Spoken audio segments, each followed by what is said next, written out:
Ready steady गो. April 2026 मध्ये जे दिवस साजरे केले गेले त्याच्या संकल्पना, पुस्तके, नियुक्त्या यावरील आपण चालू घडामोडींवरील प्रश्न पाहणार आहोत. आणि या 31 प्रश्नांपैकी जर तुम्हाला 29च्या वर पडले तर तुमची तयारी चांगली आहे असं तुम्ही गृहीत धरायचं आहे. जर 27 ते 31च्या मध्ये असतील तर बरी आहे, आणि जर 27च्या खाली मार्क्स पडले तर तुम्हाला अभ्यासाची गरज आहे असा तुम्ही निष्कर्ष काढायचा आहे. तर वेळ वाया न घालवता आपण क्विजला चालू करूया. एप्रिल 2026. पहिला प्रश्न आहे, राष्ट्रीय सागरी दिवस कधी साजरा केला जातो आणि त्याची संकल्पना काय आहे? मला उत्तर देण्यासाठी मी 3 ते 4 सेकंद देणार आहे.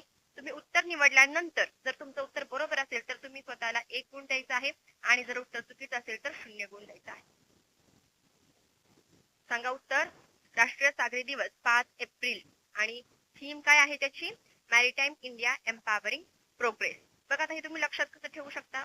तर सागरी दिवसला काय म्हटलं जातं? मॅरीटाईम डे असं सुद्धा म्हटलं जातं. आणि मॅरी करताना, मॅरी म्हणजे काय, लग्न करताना आपण 5 बोटे समोर करतो ना, बरोबर, रिंग घालताना. मग ही आयडिया किंवा ही मेमरी ट्रिकने तुम्ही हा दिवस लक्षात ठेवू शकता. राष्ट्रीय सागरी दिवस 5 एप्रिल आणि मॅरीटाईम डे. आणि एप्रिल कसं लक्षात ठेवणार? लग्न करणं म्हणजे एक प्रकारचं आपल्याला उल्लूच बनवतात, बरोबर. जर चांगलं झालं तर चांगलं आणि वाईट झालं तर मग खूपच वाईट, है ना. एक प्रकारे उल्लूच बनवतात आपल्याला. मग एप्रिल फूल वरून तुम्ही हे लक्षात ठेवू शकता, फूल वरून. ओके. पुढचा प्रश्न, याचं आपण स्पष्टीकरण बघूया. मॅरीटाईम इंडिया एम्पॉवरिंग प्रोग्रेस ही थीम आहे. राष्ट्रीय सागरी दिवस दरवर्षी 5 एप्रिल रोजी साजरा केला जातो. भारताच्या सागरी उद्योगाच्या योगदानाचे स्मरण करण्यासाठी हा दिवस साजरा केला जातो. आणि यंदाची थीम काय होती? तर मॅरीटाईम इंडिया एम्पॉवरिंग प्रोग्रेस. 1964 मध्ये जलजहाज, जहाजाचं नाव होतं काय, जलजहाज, या पहिल्या भारतीय जहाजाने लंडनहून मुंबईपर्यंत प्रवास पूर्ण केल्याच्या स्मरणार्थ हा दिवस साजरा केला जातो. लंडनहून कुठपर्यंत आलं? मुंबईपर्यंत. कोणतं जहाज? तर जलजहाज. भारतीय जहाज मालक संघटना या दिवसाचं आयोजन करते. कोणता दिवस? राष्ट्रीय सागरी दिवस. प्रश्न 2, समता दिवस कोणाची जयंती म्हणून साजरा केला जातो? तर आहे अ, बाबू जगजीवन राम. बघा, समता दिवस 5 एप्रिल रोजी साजरा केला जातो. असा प्रश्न येऊ शकतो की समता दिवस कोणाची जयंती म्हणून साजरा केला जातो? तर बाबू जगजीवन राम. आणि कोणत्या दिवशी साजरा केला जातो? तर 5 एप्रिल रोजी साजरा केला जातो. आता काय विचारलेलं आहे, तर उपपंतप्रधान कोण? बाबू जगजीवन राम. ते भारताचे उपपंतप्रधान होते आणि सलग 50 वर्षे खासदार राहण्याचा जागतिक विक्रम त्यांच्या नावावर आहे. सलग 50 वर्षे गिनीज रेकॉर्ड मध्ये याची नोंद आहे. त्यांनी काय केलेलं आहे? तर सामाजिक न्याय आणि दलित हक्कांसाठी काम केलेलं आहे. प्रश्न 3, जागतिक वारसा दिवस 2026 ची संकल्पना काय आहे? वारसा म्हणजे काय? हेरिटेज. जे आपल्या पूर्वजांनी काही वस्तू वगैरे बांधलेल्या आहेत, काही वास्तू आहेत, त्यांचं जे आपण काय करतो? संवर्धन करतो. तो जागतिक वारसा दिन. त्याची थीम काय आहे? उत्तर आहे अ, emergency response for living heritage in context of conflict and disaster. आता या थीमचा अर्थ काय होतो ते बघा. Emergency response. इमर्जन्सी रिस्पॉन्स म्हणजे काय? तर जलद रिस्पॉन्स द्यायचा. कशासाठी? For living heritage. हेरिटेज म्हणजे काय? जे वारसा आहेत. महाराष्ट्रासाठी काय असतील तर आपले गड किल्ले वगैरे आहेत. हा आपला हेरिटेज आहे, हा आपला वारसा आहे, जो आपल्या पूर्वजांनी आपल्याला दिलेला आहे. इन कॉन्टेक्स्ट ऑफ, कशाच्या संबंधित?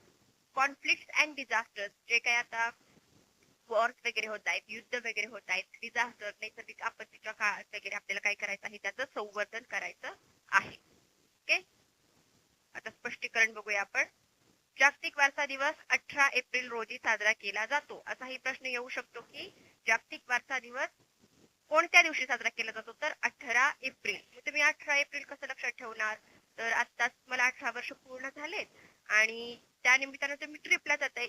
18 पूर्ण बालिक झाला ना तुम्ही. मग आता तुम्ही ट्रिपला जाऊ शकता, आणि मग ट्रिपसाठी तुम्ही कुठे गेलाय? गड किल्ले फिरायला गेलाय. असं जागतिक वारसा दिन तुम्ही साजरा लक्षात ठेवू शकता. त्याच्यानंतर काय आहे? ICOMOS, international council on monuments and sites. या संस्थेकडून, मॉन्युमेंट्स म्हणजे काय?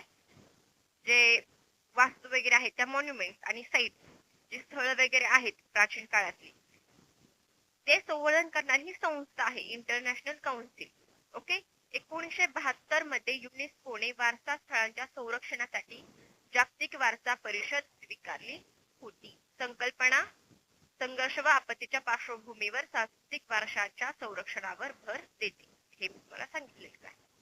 पुढचा प्रश्न, 21 एप्रिल कोणता दिवस म्हणून पाळला जातो?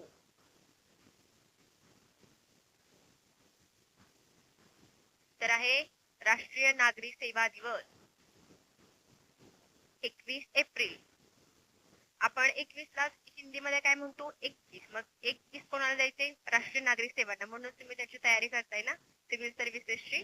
1947 मध्ये याच दिवशी हा दिवस 21 एप्रिल हा दिवसच राष्ट्रीय नागरी सेवा दिवस म्हणून का साजरा केला जातो?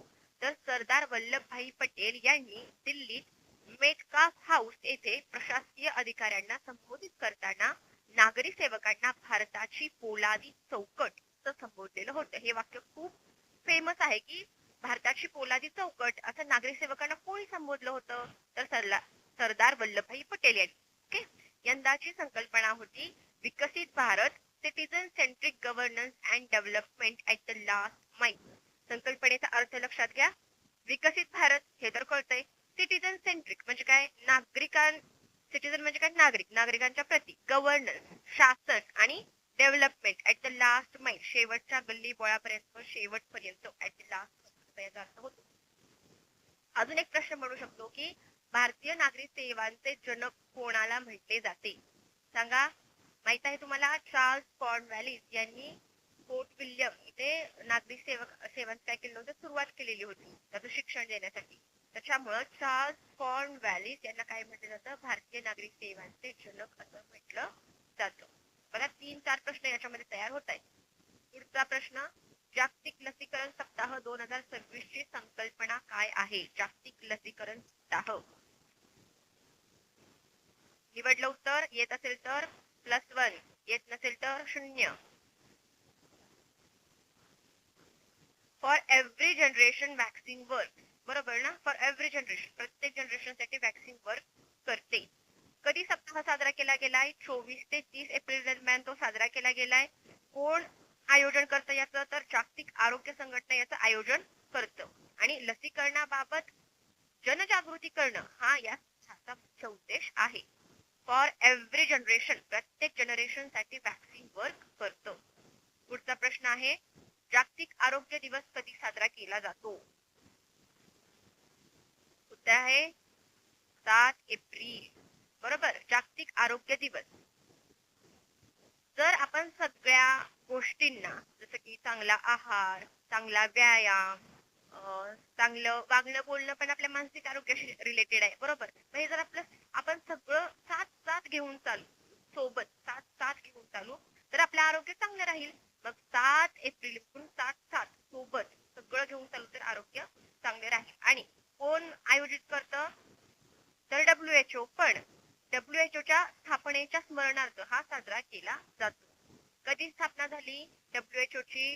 World Health Organization. सगळ्या गोळ्या औषधांना, लस्यांना हे काय देतं? परमिशन देतं, पास व्हावं लागतं. बरोबर. 7 एप्रिल 1948 रोजी हूची जिनिव्हा येथे स्थापना झाली. आता तुम्ही त्याचं जे मुख्यालय आहे जिनिव्हा हे कसं लक्षात ठेवू शकता? तर आरोग्य आणि आपण काय म्हणतो? जगायचं असेल तर आम्ही जीने दो, आरोग्य आणि जीने दो रिलेट होत आहे. आणि जिनिव्हा तुमच्या बरोबर लक्षात राहील. ही मेमरी ट्रिक आहे, लक्षात राहावं म्हणून तुमच्या. Geneva Switzerland. जागतिक ऑटिझम दिवस कधी साजरा केला जातो आणि त्याची संकल्पना काय आहे? या दिवसाबाबत जनजागृती होण्यासाठी, ऑटिझम विषयी जनजागृती होण्यासाठी हा दिवस साजरा केला जातो.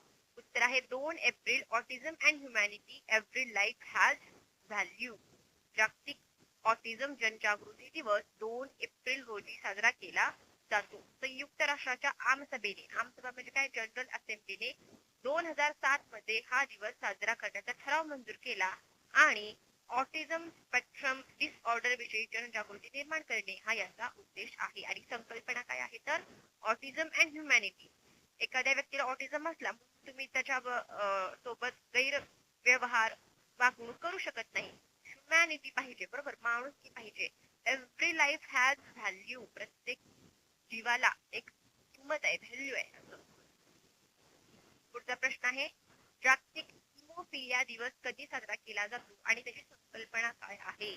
हा एक डिसऑर्डर आहे, रोग आहे, ज्याच्यामध्ये रक्त लवकर गोठत नाही, जखम वगैरे झाली तर ते चालूच राहते रक्त वाहन. हा एक रोग आहे, रोगाचा काय असतो? खतरा, खतरा आणि 17, म्हणून 17 April diagnosis first step to care.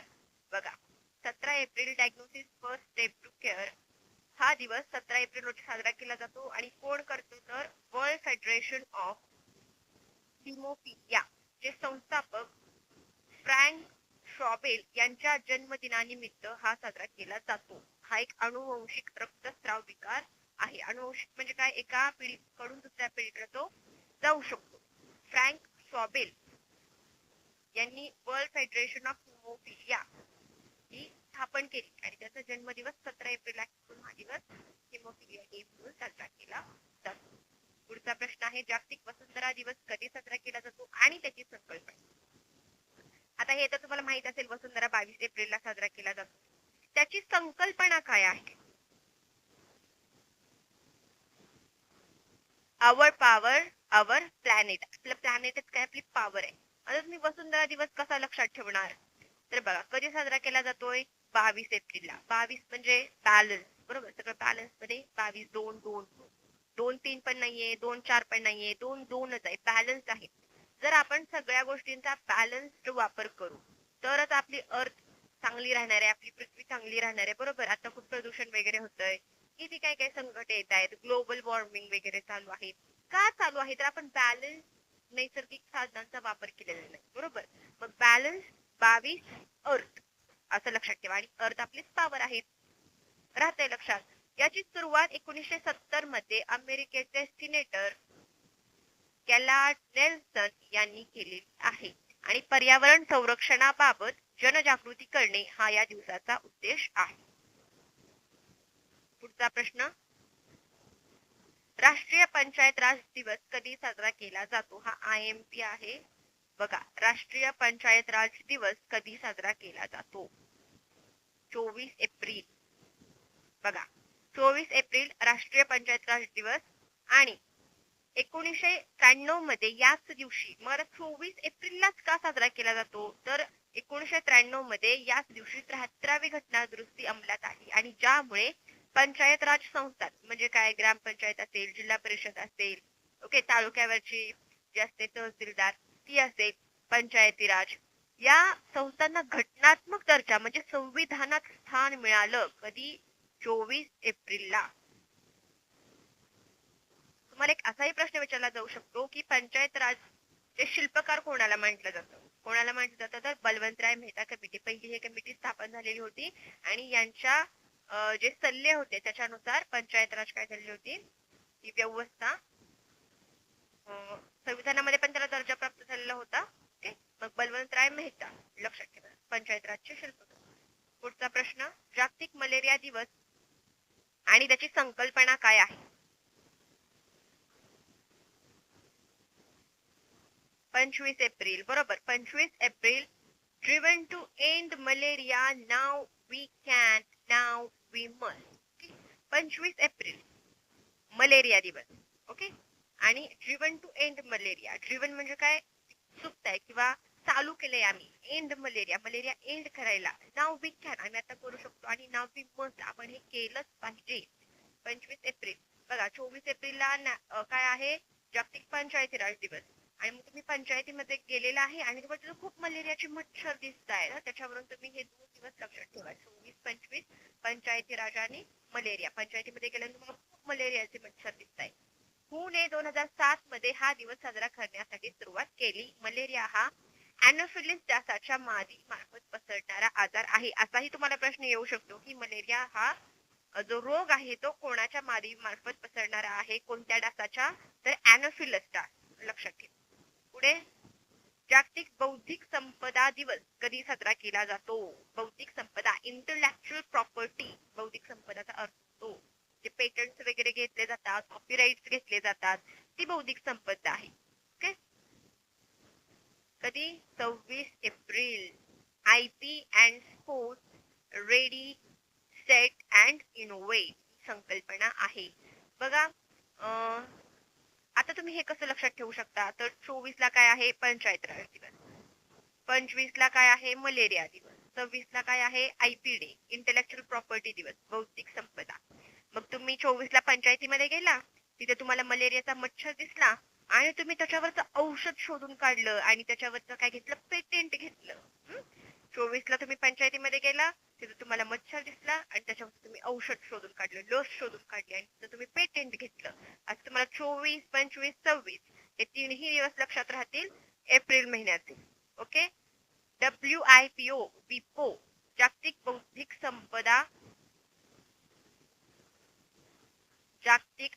संपदा संघटना आहे. याच्या स्थापनेच्या स्मरणार्थ हा दिवस साजरा केला जातो.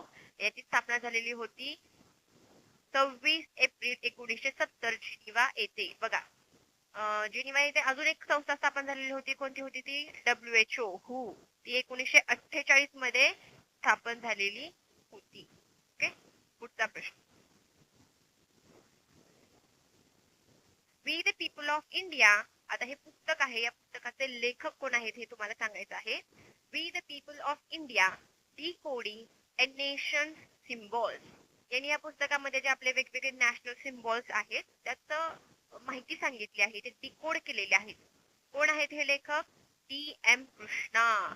तुम्ही असं म्हणू शकता की कृष्णा भगवद्गीतेची माहिती सांगतो आणि हे जे कृष्णा आहेत ते आपल्या संविधानातल्या वेगवेगळ्या सिम्बॉल्सची, आपल्या राष्ट्रीय सिम्बॉल्सची माहिती सांगत आहेत की राष्ट्रीय प्राणी, राष्ट्रीय पक्षी किंवा आपले सत्यमेव जयते जे सिम्बॉल आहे ते कसं आहे, का आहे, या विषयाची जी वेगवेगळी माहिती आहे ती त्यांनी या पुस्तकामध्ये दिलेली आहे. We the people of India हे पहिलं वाक्य आहे आपल्या संविधानातलं, बरोबर ना. आणि decoding a nation symbol, TM Krishna. पुढचा प्रश्न आहे, नुकतीच लष्कर प्रमुख पदाची vice chief of army staff ची सूत्रे कोणी स्वीकारली. Vice chief of army staff तर आहे धीरज सेठ. लेफ्टनंट जनरल धीरज सेठ यांनी नुकतीच लष्कराच्या उपप्रमुख पदाची सूत्रे स्वीकारली. हे न्यूज होती त्याच्यामुळे हा प्रश्न घेतलेला आहे. अपॉइंटमेंट मध्ये आहे या नियुक्त्यामध्ये. ओके, पुढचा प्रश्न आहे, मिन ऑंग ह्युंग कोणत्या देशाचे पंतप्रधान आहेत. उत्तर येत असेल तर 1 गुण, नसेल येत तर 0 गुण. म्यानमार. बघा म्यानमारचे पंतप्रधान कोण आहेत, मिन ऑंग ह्यांग. मिन आणि म्यानमार दोन्ही लक्षात राहते ना, MM मिन अँड म्यानमार, MM मिन मॅन, मिन मॅन, मिन मॅन, मिन आणि म्यानमार. म्यानमारचे लष्कर प्रमुख होते आणि त्यांनी पंतप्रधान पद हे स्वीकारलेलं आहे. ओके, 2021 मध्ये म्यानमार मध्ये उठाव वगैरे चालू होते, लष्करी कप चालू होते, त्याच्यानंतर त्यांनी सत्ता त्यांच्या हाती घेतलेली आहे. पुढचा प्रश्न, राज्यसभा उपसभापती म्हणून बिनविरोध कोणाची निवड झाली आहे.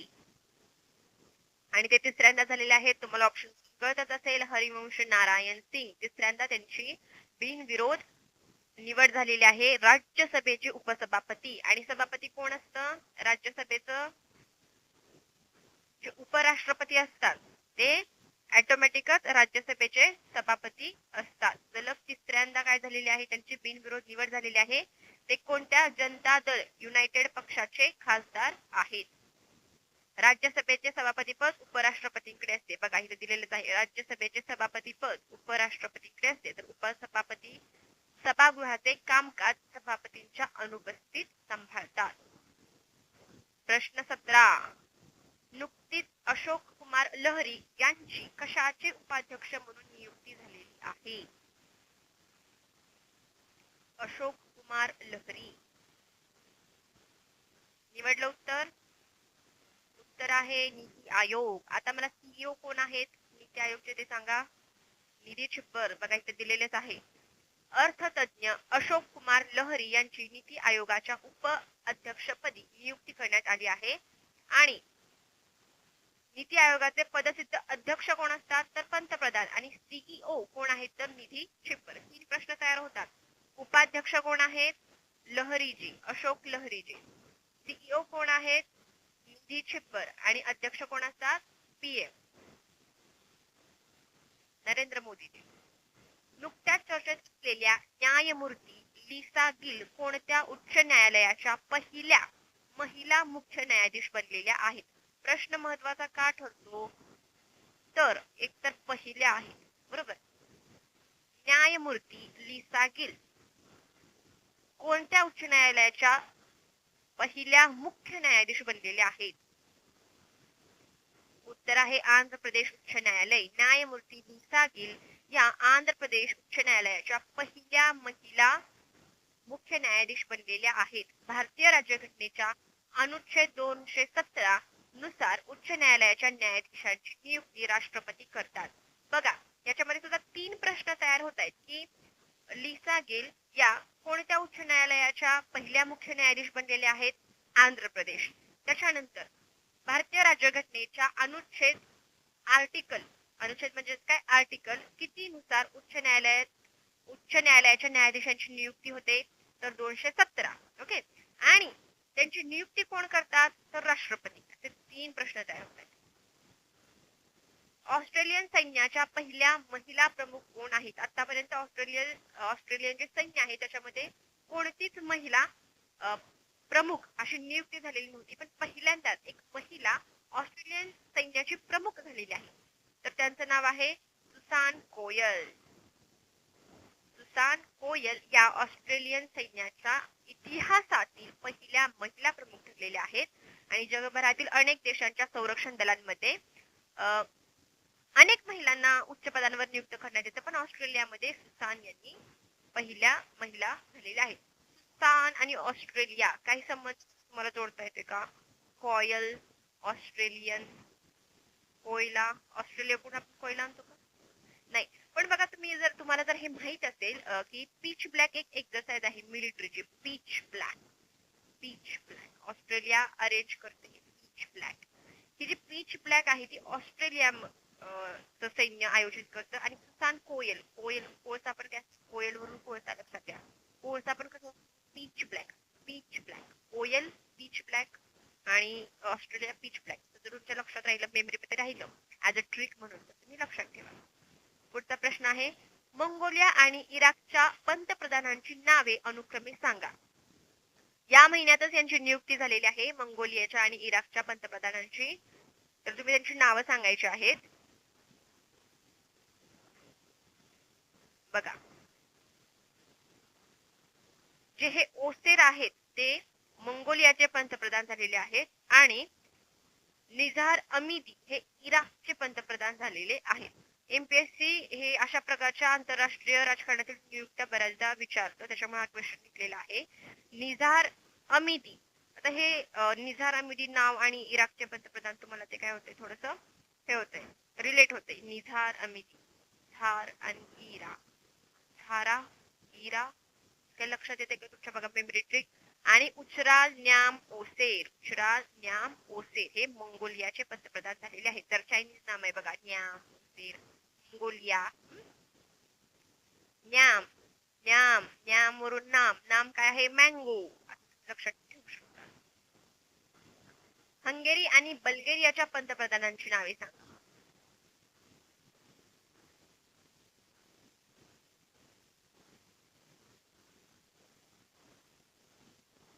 आन्सर आहे पीटर मग्यार आणि रुमेन रादेव. बघा बल्गेरिया रिया आणि रुमेन र ह्याच्यावरून तुम्हाला लक्षात राहील. बल्गेरिया रिया मध्ये काहीतरी असं र वालेच पंतप्रधानांचं नाव होतं रुमेन रादेव.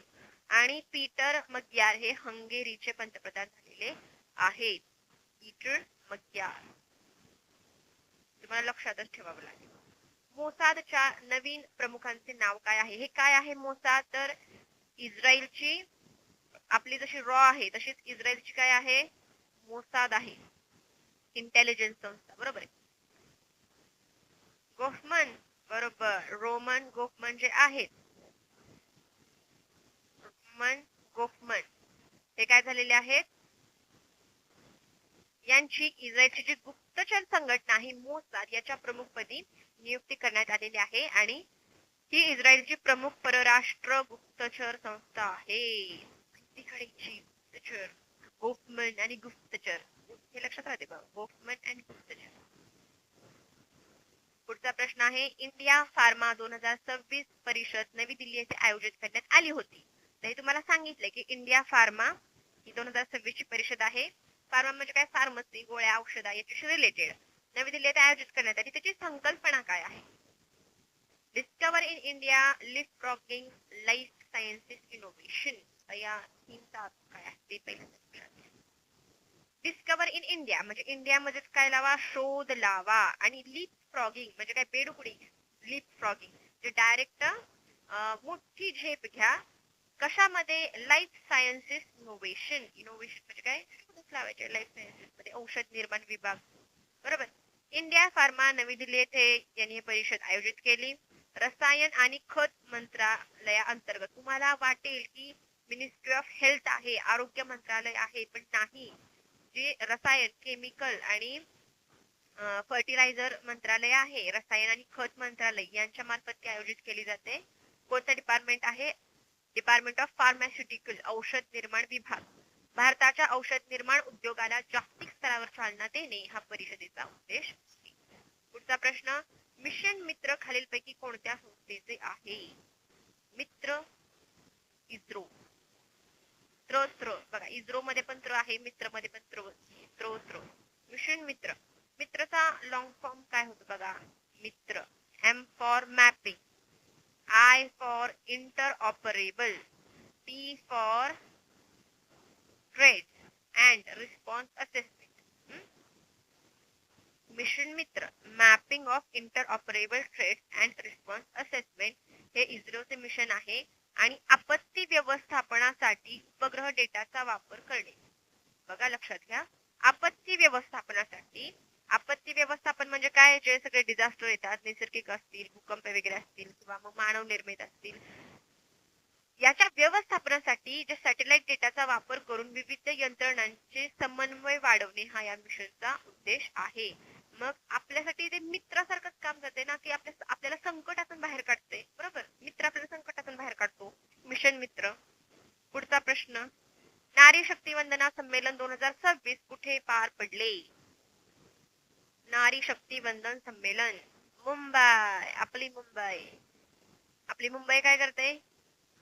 मुंबादेवी वरून तिचं नाव पडले. मग आपण मुंबादेवीला सगळ्या स्त्रिया गेलेल्या आहेत असं काहीतरी तुम्ही इमॅजिन करून नारी शक्ती वंदन संमेलन 2026 मुंबई येथे पार पडलं. महिला सक्षमीकरण आणि महिलांच्या योगदानाचा गौरव करणे हा संमेलनाचा उद्देश आहे. पुढचा प्रश्न, जागतिक आनंदी अहवाल 2026 वर्ल्ड हॅपीनेस रिपोर्ट 2026 मध्ये भारताचा क्रमांक आहे 116. जागतिक आनंदी अहवाल 2026. भारतातील किती लोक आनंदी आहेत? आता जर तुम्ही इमॅजिन केलं की 11 पैकी फक्त 6 लोक आनंदी आहेत. 5 आहे, 11 पैकी 6, 116 असं तुमच्या लक्षात राहिलं तर ठेवा. 2025 मध्ये आपण 118व्या क्रमांकावर होतो.